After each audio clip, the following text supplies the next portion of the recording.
하나님의 말씀 마가복음 4장이 되겠습니다. 마가복음 4장 26절부터 32절의 말씀을 상고하시겠습니다. 마가복음 4장 26절부터 32절의 말씀을 읽겠습니다. 다 같이 합독하시겠습니다. 시작. 또 이르시되 하나님의 나라는 사람이 씨를 땅에 뿌린 바 같으니 그가 밤낮 자고 깨고 하는 중에 씨가 나서 자라되 어떻게 그리 되는지를 알지 못하느니라. 땅이 스스로 열매를 맺되 처음에는 싹이요 다음에는 이삭이요 그 다음에는 이삭의 충실한 곡식이라. 열매가 익으면 곧 낯을 재나니 이는 추수 때가 이르렀습니다. 또 이르시되 우리가 하나님의 나라를 어떻게 비교하며 또 무슨 비유로 나타낼까? 그릇이 하늘과 같으니 땅에 심길 때에는 땅의 모든 씨보다 작은 것이로되 심긴 후에는 자라서 모든 풀보다 커지며 큰 가지를 내라니 공중의 새들이 그 그늘에 깃들일 만큼 되느니라. 아멘. 할렐루야. 아멘. 어제 그저께 3월 1일 날이 3일절이잖아요. 오늘 아침에 TV에 보니까 독립운동을 했던 많은 사람들 중에 이석영 선생님이라는 분이 소개가 됐습니다. 조선 마지막 무한말의 최대 부고 가장 큰 부자였는데 그분이 독립군들을 위해서 모든 재산을 다 내놓았다. 그런데 그렇게 모든 것을 희생하고 노력한 그 어르신이 마지막에 잡히질 못했어요. 상해의 그 빈민촌의 한 구석방에서 먹을 것이 없어서 거의 굶어 돌아가십니다. 그 뉴스를 이렇게 보면서 참 가슴이 먹먹해졌습니다. 지금 러시아와 우크라이나와 전쟁을 하고 있잖아요. 요즘 지도자들은 자기 앞으로 스위스 은행에 어마어마한 돈을 저축하고 있고 모르게 다 재산이 수십억 대 그 이상도 가지고 있잖아요. 그래서 미국하고 유럽에서 그 돈줄을 꽉 쥐고 있으니까 꼼짝을 못하는데 고집을 꺾지 않고 계속해서 우크라이나에 포탄을 쏘아대는 지금 우크라이나에 그 어마어마한 원전이 있다고 하잖아요. 그 원전이 사고가 나면 큰일 납니다. 세계 큰 대재앙이 일어날 수 있는 거예요. 지금 왜 이 말씀을 드리냐면 한 나라를 위해서 희생하고 수고하는 그런 이석영 선생님 같은 분도 계시는데 지금 내일 모레 대선이 있습니다. 우크라이나 그 젤렌스키 대통령 같이 전쟁이 나면 총 붙잡고 나라를 끝까지 지킬 만한 지도자들이 과연 얼마나 있을까 하는 생각을 해보면서 씁쓸한 마음을 가질 감길이 없었습니다. 오늘 이 아침에 우리가 오늘 본문의 말씀을 통해서 생각하는 것은 하나님은 우리를 위해서 모든 것을 희생하셨다는 것입니다. 자신이 당신께서 가지고 계시는 모든 것을 다 내어놓으셔서 우리를 사랑하셨다는 것입니다. 그 가장 큰 예가 하나님의 아들을 이 땅에 보내셨다는 것입니다. 그 하나님의 아들이 어떻게 하셨어요? 이 세상의 많은 사람들을 위해서 십자가에 죽으셨다는 이 놀라운 사실 앞에 굴복하지 않을 이 인간들, 사람들은 없다는 거예요. 그것을 우리는 말씀을 통해서 익히 알고 또 배워왔고 그것을 우리는 머릿속에 가지고 살아가지만은 하나님이 우리를 사랑하신 것만큼 천만문제, 억만문제이라도 그것을 알고 산다면 얼마나 좋은 일일까, 감사한 일일까 생각하게 됩니다. 나라를 지키기 위해서 자신의 모든 전 재산을 다 내던지는 것만큼 그 훌륭한 지도자들도 있습니다만은 하나님의 나라를 이 땅에 허락해 주시기 위해서 하나님이 아들 이 땅에 보내셔서 그 하나님 나라를 보여주시고 가르쳐 주시고 소개해 주시는 분이 바로 하나님이셨다는 거예요. 그것은 보십시오. 이 마태, 마가, 누가, 요한복음 이 복음서에 사복음서에 나타나 있는 최고의 주제는 하나님의 나라인데 그 하나님의 나라는 우리가 어떻게 바로 이해하고 받아들일 수 있느냐는 거예요. 여러분 신앙생활 어떻게 보면 최종 목적지가 하나님의 나라입니다. 이 하나님의 나라를 바로 이해하고 사는 사람은 진짜 하나님의 자녀로 사는 것이고 하나님의 나라가 무엇인지 알지 못하고 사는 사람은 비록 신앙과 믿음을 가지고 산다고 하지만 알맹이 없는 껍질의 신앙을 가지고 사는 것이라고 볼 수 있습니다. 회개하라 천국에 가까이 와.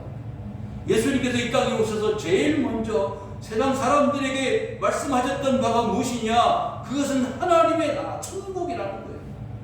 이 세상 나라가 있지만은 이 세상 나라는 한계가 있고 부정과 부패와 욕심과 정욕으로 서로 죽이고 서로 망하게 하고 미워하고 갈등하는 세상이지만은 그러나 하나님의 나라는 그런 것이 아니다. 그런 하나님의 나라를 바라보고 살아야 한다. 그런 하나님의 나라가 우리에게 주어질 것이다. 무엇으로?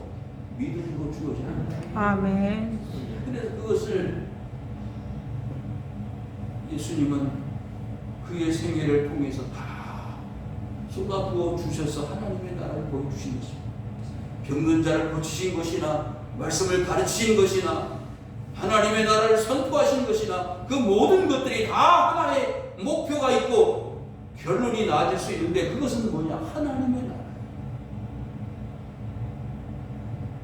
그래서 여러분 이 복음서에 나타나 있는 하나님의 나라를 바로 이해하고 깨닫는 가운데 여러분들이 이 세상에서 누리지 못하는 기쁨과 만족을 하나님의 나라에서 누릴 수 있기를 주의 이름으로 축원합니다. 아멘. 여러분 보셨죠? 한국에서 사는 게 너무 힘들다. 한국에서 아이들 교육하고 가르치기 너무 힘들다. 그래서 유학을 보내고 이민을 가고 그러잖아요.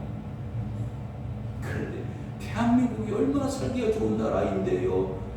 다른 나라 가면 더 좋을 수 있을지는 모르겠습니다만은 한국, 대한민국, 코리아를 얼마나 세상 사람들이 열망하는지 여러분 아시나요?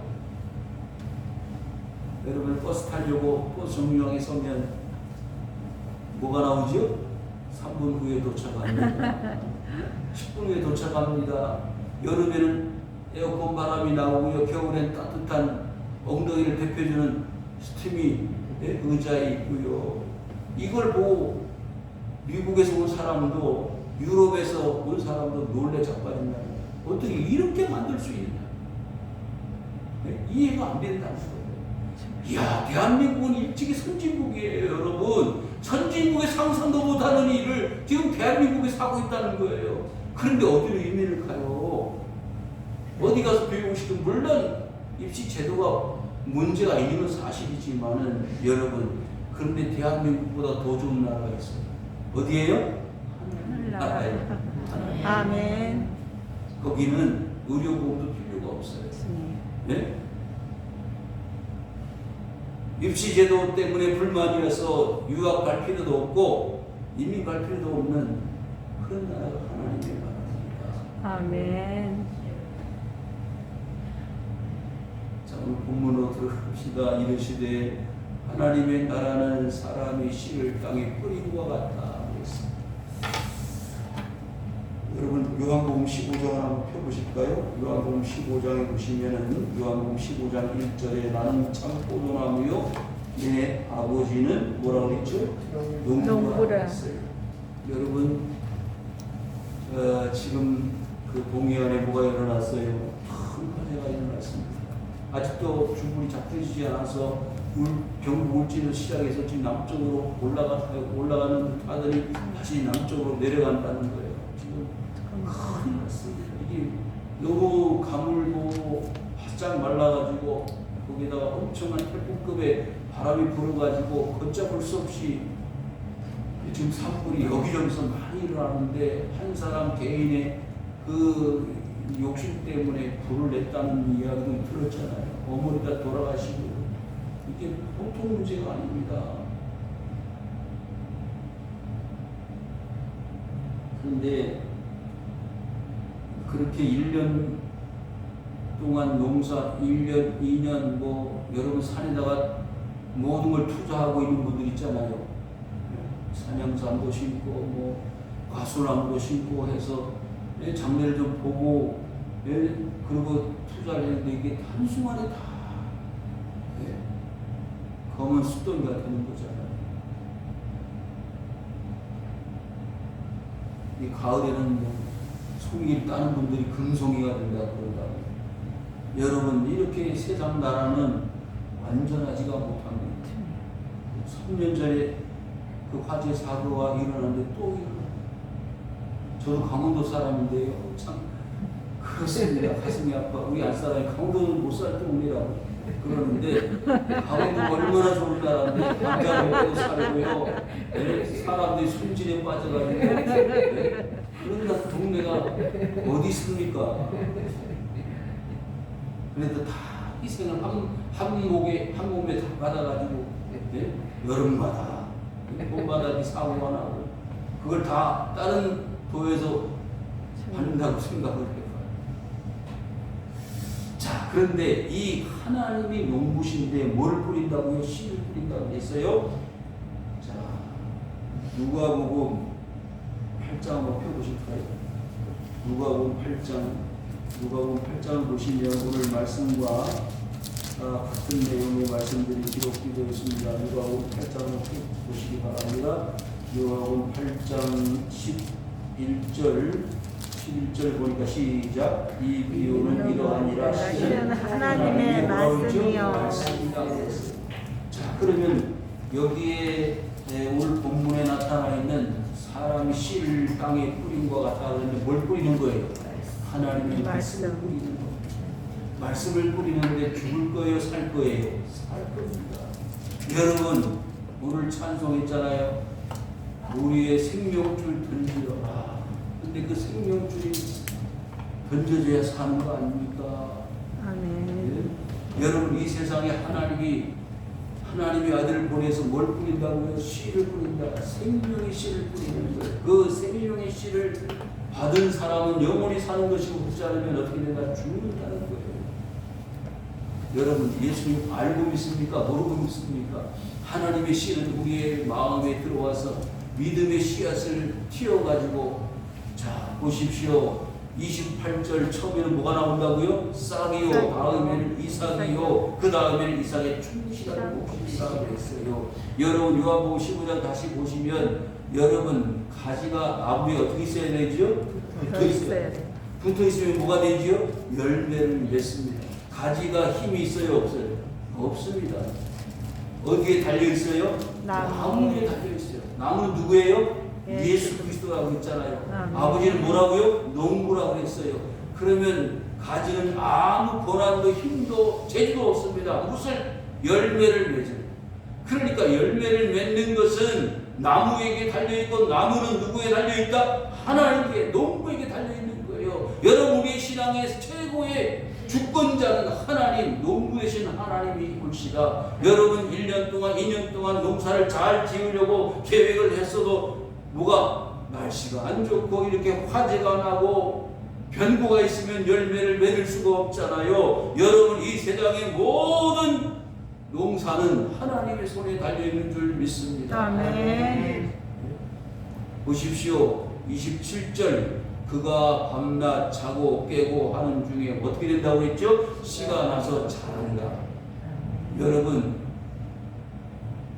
농사 짓는 사람이 발걸음이 빨라야 돼요? 늦어야 돼요? 빨라야 우리 돼요. 정 지사님 잘하실 텐데 네? 작물은 뭘 듣고 자란다고? 주인의 발자국이요. 네, 아주 큰 소리로 말씀하셨어요. 식물은 주인의 발자국 소리를 듣고 자란다는 거예요. 네, 여러분 보셨죠? 그 소들이 클래식을 틀어놓으면 뭐가 더 많이 나와? 전이도.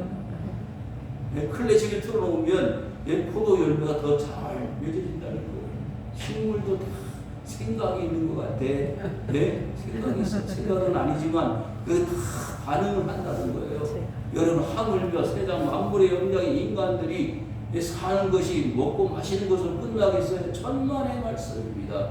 여러분, 밤낮 자고 깨고 하는데 그 씨가 자라나게 하시는 분이 있다는 거예요. 아멘. 여러분들 기억하시기 바랍니다. 아멘. 아이고, 하나님은 무심하시지. 뭐가 무심? 이렇게 코로나에 얼마나 고통스럽고 힘들고 어렵게 사는 무심하시지. 오늘도 2,000명, 3,000명, 10,000명, 20,000명 늘어나는데 하나님 뭐 하시는 거야? 여러분 무심하시지. 여러분 무심한 게 아니에요. 하나님이 눈 감으실 때, 하나님이 모르신다고 하실 때는 그만큼의 이유가 있을 거 아닙니까? 이스라엘 백성들이 광야에서 40년 동안 사는 동안에 얼마나 많은 복잡한 일들이 있었어요. 그런데 하나님은 한결같이 그들을 향해서 뭐하라고 해서 말씀을 순종해라. 아멘. 아멘. 여러분 순종하시기를 주 이름으로 축원합니다. 아멘. 여러분, 이 세상이 전쟁, 우크라이나 전쟁, 동해안의 화재, 오미크론 이런 모든 일들이 하나님의 허락하심이 없이는 불가능한 일입니다. 여러분, 새 한 마리 날아가다가 떨어지는 것도 누구의 허락? 하나님의 허락하심이 없이는 불가능하다고 했는데 이렇게 세상에 수백만 명이 고통을 당하는데 하나님 모르실 거라고요? 천만의 말씀이잖아요. 여러분들 기억하십시오. 밤낮 자고 깨는 중에 씨는, 말씀은, 능력은 자라나게 되어 있습니다. 아멘. 그런데 뭐라고? 사람들은 어떻게 그리 되는지를 알지 못합니다. 알지 못합니다. 사람들이 어찌 알아요? 하나님의 일. 하나님의 일은 하나님밖에 모르십니다.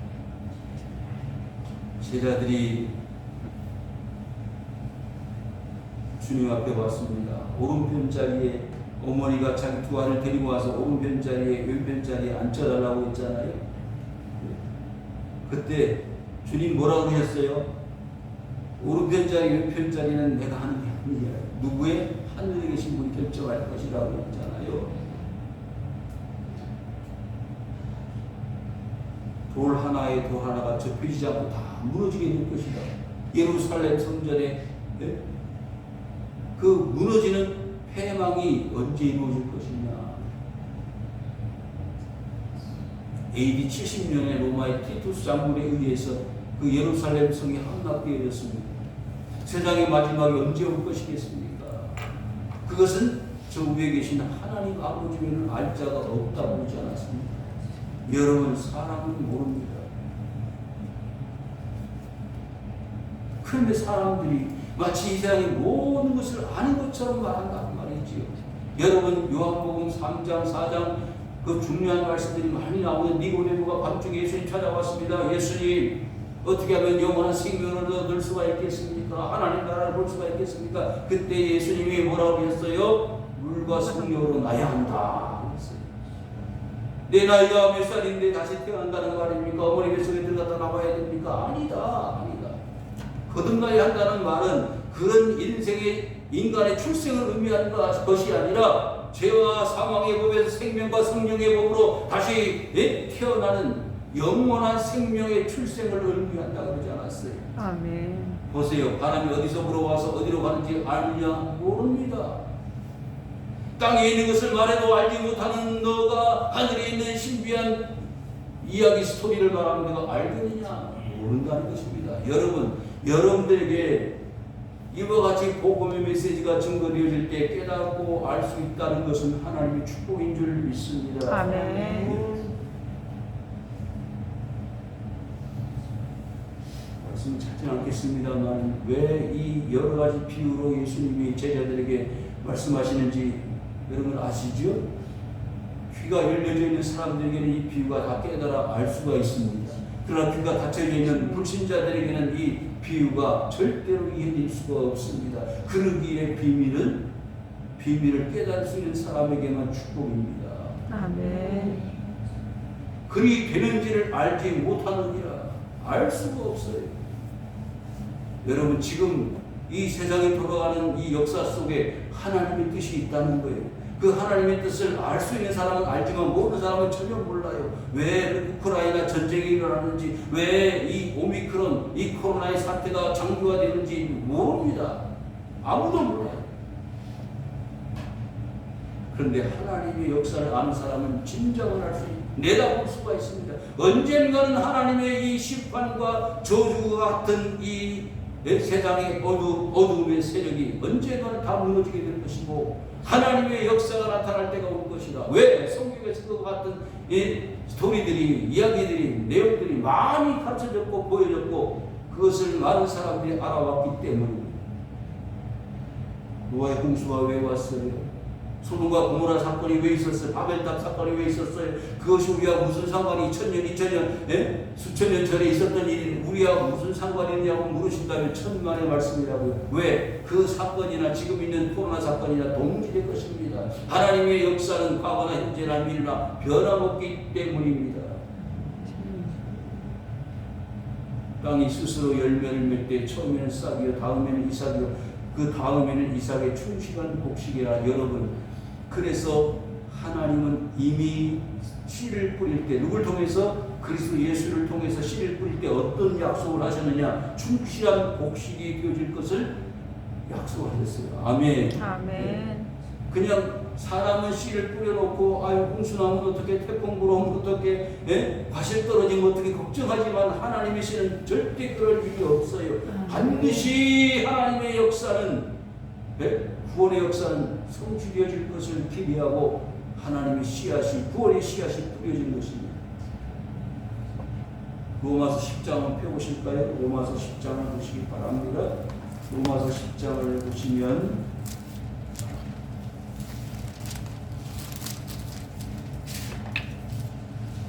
10장 13절 시작. 누구든지 주의 이름을 부르는 자는 구원을 받으리라. 14절 그런즉 그들이 믿지 않는 이를 어찌 부르리요? 듣지도 못한 이를 어찌 믿으리요? 전파하는 자가 없이 어찌 들으리요? 보내심을 받지 아니하였으냐 어찌 전파하리요? 그러니까 이름답도다 좋은 소식을 전하는 자들의 발이요 왕같으리라. 아멘. 여러분 기억하십시오. 주의 이름을 부르는 자는 구원을 받는다고 하셨어요. 아멘. 우리 속에서 주의 이름이 할렐루야 주님의 이름을 부릅니다라고 하는 것은 이미 우리 속에 하나님의 영, 하나님의 시, 하나님의 말씀이 들려져 있었던 것 아니겠습니까? 로마서 10장 9절 앞부분에 보시면 만일 내 입으로 예수를 주로 시인하며 또 하나님께서 그를 죽은 자 가운데 살리신 것을 내 마음에 믿으면 구원을 받으리라. 아멘. 그러니까 이미 우리 속에 믿음이 생긴 것은 하나님의 은혜 아니겠어요? 아멘. 하나님의 역사 아니겠습니까? 아멘. 하나님의 아들이 이 땅에 오셨지만 그 하나님의 아들을 거절하고 거부한 사람도 있었잖아요. 반면에 예수 그리스도를 영접하는 사람도 있었잖아요. 그래서요, 싹이 나고 이삭이 되고 충실한 곡식이 되는 것은요, 인간의 노력과 수고로 되어지는 게 아닙니다. 다른 이로서는 그리스도 예수를 자신의 구원자라고 말할 수 있는 사람은 세상에 아무도 없는 것입니다.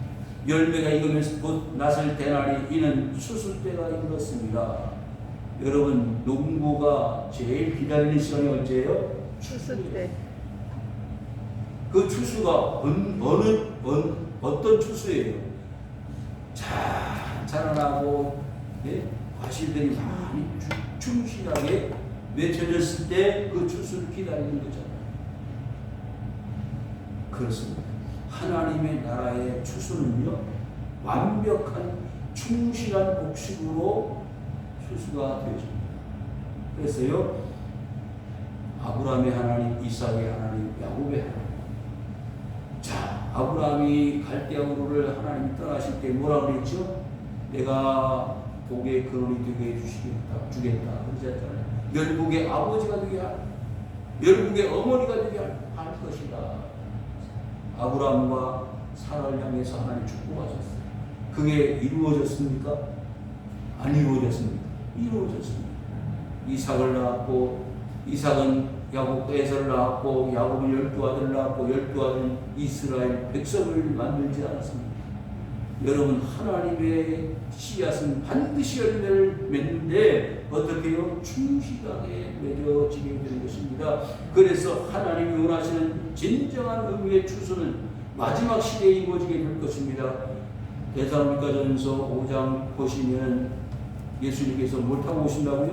구름을 타고 오십니다. 천사장의 약발소리가 들려옵니다. 그래서 그때에는 먼저 믿는 사람, 먼저 세상을 떠난 사람이나 지금 믿는 사람이나 동일하게 다 그 납발소리와 함께 천사장의 납발소리와 함께 일어날 때가 올 것입니다. 그리고 부활할 때가 올 것입니다. 마지막 때에 하나님의 백성들이 다 추수 때가 되어져서 하나님의 나라의 아름다운 충실한 복식들로 영광을 돌릴 때가 올 것입니다. 또 이르시되 우리가 하나님 나라를 어떻게 비교하며 또 무슨 비유로 나타낼까?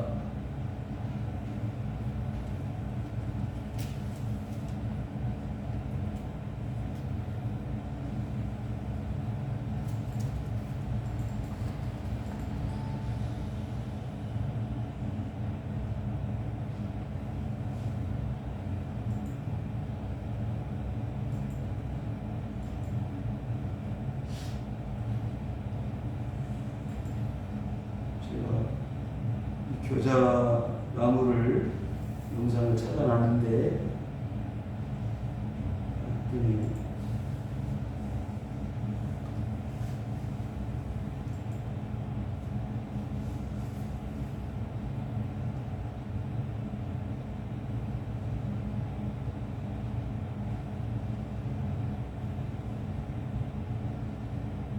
시가 이 세상에서 제일 작은 시가 어떤 시인지 아세요?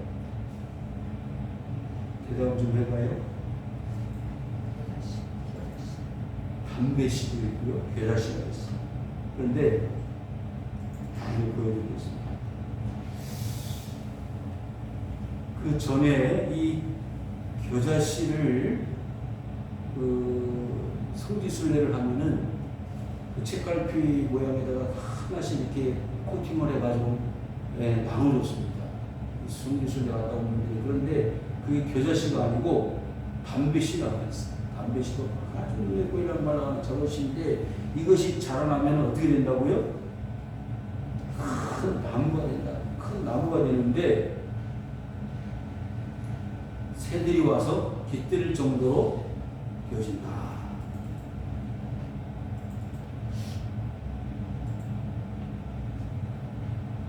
사실 겨자는 나무가 아니고 풀입니다. 풀인데 꼭 유채나무 같이 생겼습니다. 여러분들이 인터넷에 한번 찾아보셔도 되고요. 그런데 그 겨자씨가 얼마나 작은지 보십시오. 땅 위의 모든 씨보다 작은 것이로 돼. 작은 것이로 돼.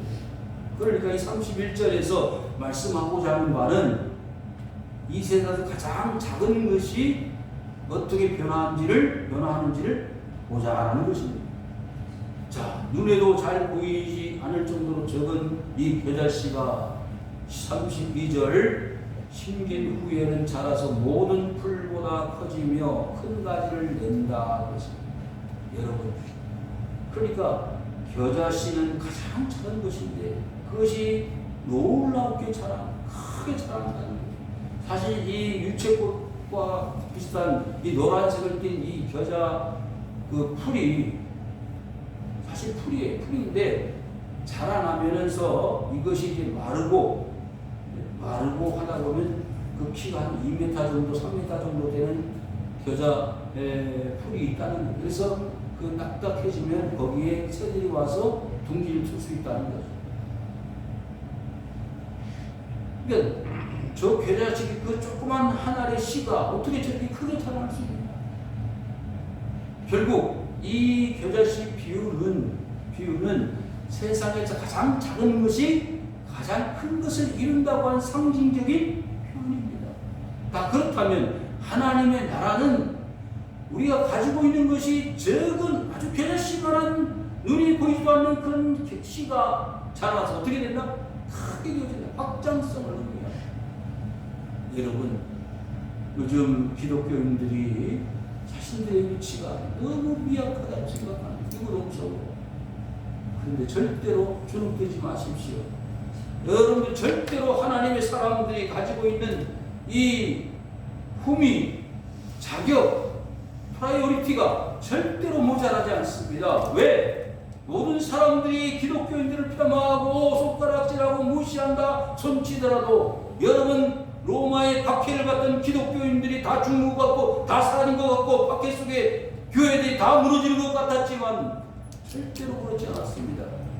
로마의 박해를 받던 그 유대 기독교가 세계를 지배하고 있지 않습니까, 여러분? 지금 저 중국의 기독교인들이 큰 박해를 받고 있습니다. 고통을 받고 있습니다. 그래서 제가 말씀드린 바와 같이 교회 지도자들을 투옥시키고 체포를 하고 십자가를 내리고 교회를 불지르고 이런 엄청난 핍박 속에서 기독교인들이 더 많이 확장되어 가고 있다는 거예요. 머지않아서 전 세계 기독교를 좌지우지하는 최고의 기독교 국가가 될 것이다. 어디가요? 중국. 그래서 유럽에서 아시아로 남미로 그 남미에서 다시 중국으로 유럽으로 이 순환하면서 복음이 지금 흘러가는데 그 마지막 세계 선교의 핵심이 될 나라가 어디냐? 중국이라고 보는 사람들이 많습니다. 왜? 중국은 세계 경제 두 번째, 세 번째 나라 아닙니까? 그런데 그 중국 제품이 세계에 차지하는 곳이 없어요. 그 제품이 수출되어진다는 것은 거기에 복음을 실어서 수출할 수 있다는 가능성을 말하는 것입니다. 사랑하는 성도 여러분, 하나님의 나라는 지금 많은 공산국가 그리고 회계국가 그리고 타 종교의 그런 나라에 비하면 걸려와서 기독교 세력이 너무 약화되어진 것 같이 보입니다. 그러나 이 겨자씨 한 알이 크게 자라났습니다. 많은 사람들을 그늘을 만들어주고 새가 와서 곁들 정도의 안식처를 만들어준다는 거예요. 여러분 캄보디아라든지 이런 회교권의 나라들이 새롭게 기독교에 눈을 뜨기 시작했습니다. 회교는 어때요? 안 믿으면 죽음이에요. 코란을 믿을 것이냐 칼을 받을 것이냐 그것이 회교의 전도 방법 아닙니까? 선교 방법인데 그러면서 지금 많은 여성들이 이 남성들에게 강간을 당하고 뺏기고 죽음을 당하고 그렇게 핍박받는 이 회교권의 여성들이 그리스도를 주위에 있는 사람들 통해서 영접하게 됩니다. 그래서 많은 사람들이 기독교를 새롭게 이해하고 있습니다. 그래서 많은 사람들이 이제 회교에서 기독교, 이슬람에서 기독교로 지금 돌아오고 있습니다. 그러다 보니까 이 회교권에서 너무나 자극적으로 그런 일들이 벌어지게 되니까 어떻게 하느냐. 공개적으로 그것을 막고 있는 거예요. 그래서 성경을 가지고 있거나 기독교를 받아들인 가정들을 전부 사회생활을 못하게 만들고 체포를 하고 죽이고 하는 일들이 지금 이 회교권 이라크나 이란 이런 나라들에서 공개적으로 나오고 있습니다. 말씀을 정리합니다. 예수님께서 이 오늘 두 가지 비유를 말씀하셨는데 이 두 가지 비유는 하나님이 세상에 씨를 뿌리는 농부로서 그리스도 예수를 보내셨고 그 말씀의 씨앗이 뿌려졌을 때 좋은 땅에도 떨어지지만은 반면에 길가도 떨어지고 돌짝밭에 떨어지고 가시밭에 가시덤불 속에 떨어집니다. 진짜 열매를 맺는 것은 좋은 땅에 떨어졌습니다. 그 좋은 땅에 떨어졌던 씨가 30배, 60배, 100배의 결실을 맺는 것과 같이 좋은 씨는 이와 같이 처음부터 마지막까지 하나님이 도와주셔서 결실할 수밖에 없도록 하나님이 좋은 충실한 씨앗으로 시작하고 낫을 되어 추수할 때가 올 것입니다. 사랑하는 성도 여러분, 이 어려운 때에 많은 사람들로부터 많은 세력으로부터 주위에 공격을 당하고 손가락질 받는 이런 어려운 가운데서도 결코 겨자씨는 망하는 법이 없습니다. 자라나서 큰 풀이 되고 나무가 되어서 모든 사람들을 살리고 안식을 줄 수 있는 유일한 안식처가 되는 것과 같이 기독교는 마지막 때에 승리의 나팔을 불며 그리스도 예수의 재림에 동참하게 될 때가 올 것입니다. 그때까지 우리는 인내해야 합니다. 참아야 합니다. 예수님이 이렇게 힘들어 어려워 그래서 지금 코로나 시대의 교회를 떠나가는 사람들이 수없이 많습니다. 그러나 끝까지 인내하고 참고 견디어 겨자씨의 교훈을 받고 씨 뿌리는 자의 교훈을 받아 마지막까지 좋은 충실한 열매로 하나님 앞에 드려질 수 있는 성도님들이 되시기를 주의 이름으로 축원을 드립니다. 아멘. 하나님 아버지 하나님 고맙습니다.